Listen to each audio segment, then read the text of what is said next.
जय हिंद दोस्तों, आप सभी को नमस्कार। आज आपके लिए, जैसे आप लोगों को थंबनेल और इसमें दिख गया होगा कि क्या है क्या नहीं है, आज हम बात करेंगे देशांतर और अक्षांश रेखाओं की लाइनों के बारे में। मैं आपको इस छोटी सी वीडियो में ये डिटेल में तो बताने वाला नहीं हूँ कि इतना समय आप लोगों का लूँ कि क्या होती है, कितनी होती है, क्या नहीं ना। छोटी छोटी सी बातों पर स्टार्ट करते हैं। उनके कोऑर्डिनेट्स जानेंगे, कितने कितने कोऑर्डिनेट्स हैं, मतलब कितने अक्षांश, कितने देशांतर पर क्या है, और उन लाइनों के नाम जानेंगे। बस इतना ही हमें पहले इस वीडियो में सीखना है आज। अगर हम बात करें अपने ग्लोब की, हमारे ग्लोब के अंदर अगर ऐसे कुछ क्षैतिज रेखाएं खींची होती है, इस तरीके से कुछ लाइनें ड्रॉ होती है, ऐसे कुछ लाइनें खींची होती है, इस तरीके से कुछ लाइनें होती है, ये ठीक है। इस तरीके से हमारे ग्लोब पर ऐसे लाइनें हैं। कुछ इसी तरीके से हमारे अर्थ पर ऐसे ऊपर से नीचे की ओर लाइनें होती है। एक लाइन ऐसे, फिर एक लाइन आती है ऐसे, इस तरीके से आती है, इस तरीके से आती है, ऐसी लाइनें हैं, ठीक है भाई। ऐसे ये लाइनें आती हैं, अगर आप समझ पा रहे हो। अर्थ के अंदर अगर अर्थ में बात करिए, नॉर्थ पोल होता है और इसे हम कहते हैं साउथ पोल। सेम ऐसे ही ये नॉर्थ पोल होता है और ये साउथ पोल होता है। देखो, अर्थ के ऊपर मैंने दो तरीके से लाइनें ड्रॉ की है। एक लाइनें ड्रॉ की है क्षैतिज, मतलब कि ऐसे हॉरिजेंटल, और एक लाइनें ड्रॉ की है मैंने वर्टिकल। अब अगर ऐसे कहा जाए, एक्चुअल में ऐसी कोई भी लाइन हमारे अर्थ के ऊपर नहीं है। मतलब ओरिजिनली अगर नेचुरली मैं बात करूं तो नेचुरली अर्थ के ऊपर ना ऐसी कोई लाइन है, ना ही ऐसी कोई लाइन है। हमने किसी स्थान, किसी प्लेस के समय, वहाँ के मौसम, वहाँ के बारे में, किसी भी प्लेस के बारे में, अर्थ के ऊपर कोई भी पॉइंट हो, अर्थ जितना भी है हमारा जो पूरा ग्लोब है, उसके ऊपर किसी भी पॉइंट के एग्जैक्ट स्थिति को, वहाँ के मौसम को, वहाँ के समय को, दिन है रात है, उन सभी चीज़ों को जानने के लिए ऐसे कुछ इमेजनरी लाइंस ड्रॉ की है जो वर्टिकली और हॉरिजेंटली ड्रॉ की गई है। इन सभी लाइनों को आप लैटिट्यूड और लॉन्गिट्यूड के नाम से जानते हैं। जो रेखाएं ऐसे क्षैतिज खिंची होती है, इन्हें अक्षांश रेखाएं कहते हैं। इनको क्या कहा जाता है? अक्षांश रेखाएं, ठीक है। अर्थात लैटिट्यूड लाइंस, इनको कहते हैं हम लैटिट्यूड लाइंस। जो ये होती है, इन्हें कहा जाता है देशांतर रेखाएं, ठीक है, जिनको आप इंग्लिश में कहते हैं लॉन्गिट्यूड लाइंस।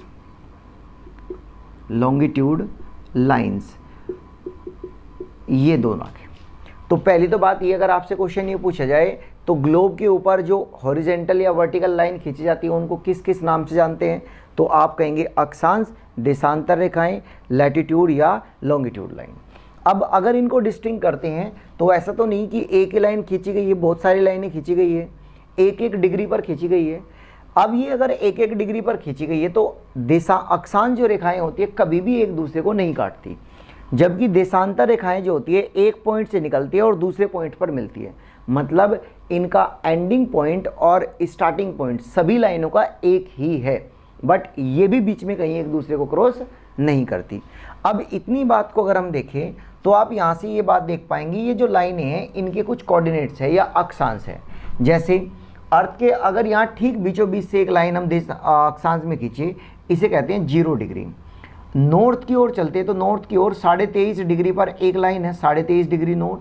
यहाँ पर ये 66.5 नॉर्थ पर एक लाइन है, और ये 90 डिग्री पर एक लाइन है। सेम बिल्कुल इन्हीं कोऑर्डिनेट्स पे साउथ में एक लाइन है, 23.5 डिग्री साउथ, और ये है 66.5 साउथ, और ये भी हो जाएगी 90 डिग्री साउथ पे। तो इन लाइनों के नाम कभी कभी पूछ ले जाते हैं कि इनमें से किस लाइन को किस किस नाम से जानते हैं। चलिए, क्योंकि ये अर्थ को दो मध्य भागों में विभाजित करती है तो इसको आप कह सकते हैं भूमध्य रेखा। क्या कह सकते हैं आप? इसे कह सकते हैं आप भूमध्य रेखा। इसे ज्योग्राफी की लैंग्वेज में विषुवत रेखा कहते हैं। भूमध्य रेखा या विषुवत रेखा दोनों एक ही नाम है। भूमध्य रेखा या विषुवत रेखा दोनों एक ही नाम है, जो कि 0 डिग्री कोऑर्डिनेट्स पर है। तो दोबारा से रिपीट कर रहे हैं बात को, 0 डिग्री पर कौन सी लाइन है, 0 डिग्री पर कौन सा अक्षांश आप कह सकते हैं, तो 0 डिग्री पर है विषुवत रेखा या भूमध्य रेखा। क्या काम है इसका? इसका काम है अर्थ को दो बराबर हिस्सों में तोड़ना, एक नॉर्थ हिस्सा, एक साउथ हिस्सा, जिसे आप कह सकते हैं हेमिस्फीयर। कौन सा? Northern hemisphere. एक कह सकते हैं साउथर्न हेमिस्फीयर। उत्तरी गोलार्ध और दक्षिणी गोलार्ध। बात क्लियर हो गई। चलिए जी, इससे ऊपर नॉर्थ में जो ये रेखा है इसको कहा जाता है कर्क रेखा। इसको क्या कहा जाता है? कर्क रेखा। इंग्लिश में इसे कहते हैं ट्रॉपिक ऑफ कैंसर। इस लाइन को क्या कहते हैं इंग्लिश में? तो आप कहेंगे इस लाइन को कहा जाता है जी सर इंग्लिश में ट्रॉपिक ऑफ कैंसर। कर्क रेखा कौन सी है? कर्क रेखा है जो 23.5 डिग्री नॉर्थ में है, इसे कर्क रेखा कहते हैं, जो 23.5 डिग्री नॉर्थ में है, और इसका नाम क्या हो जाएगा इंग्लिश में? Tropic of cancer. ये भारत से होकर जाती है। ये किससे होकर जाती है? भारत से होकर जाती है। और भारत के 8 या 7, ये आप बताएंगे कमेंट करके, भारत के 8 या 7 स्टेट से कितने स्टेट से होकर जाती है ये, और उन स्टेट के नाम भी लिख सकते हैं।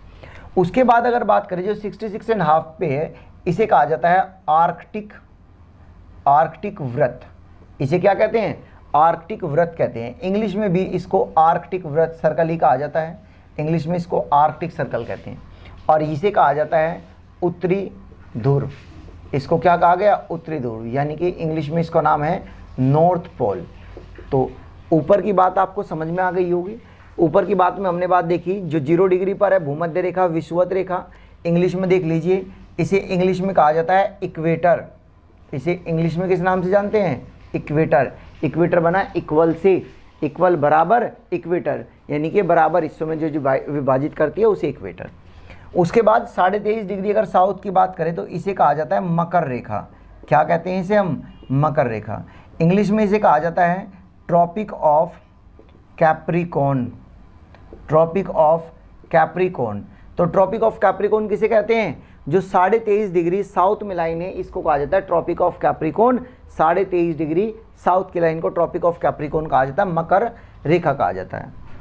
जो 66.5 साउथ में जो है इसको कहते हैं एंटार्क्टिका या एंटार्क्टिक सर्कल, एंटार्क्टिक व्रत, एंटार्क्टिक सर्कल के नाम से इसको हम जानते हैं। ये लाइनें हो गई। और ये वाला हिस्सा क्या कहलाता है? जैसे वो नॉर्थ पोल, और ये उसी तरीके से कहलाता है साउथ पोल। क्या कहलाता है ये? South pole. इसे आप कहते हैं दक्षिणी ध्रुव। इसे किस नाम से जानते हैं? दक्षिणी ध्रुव।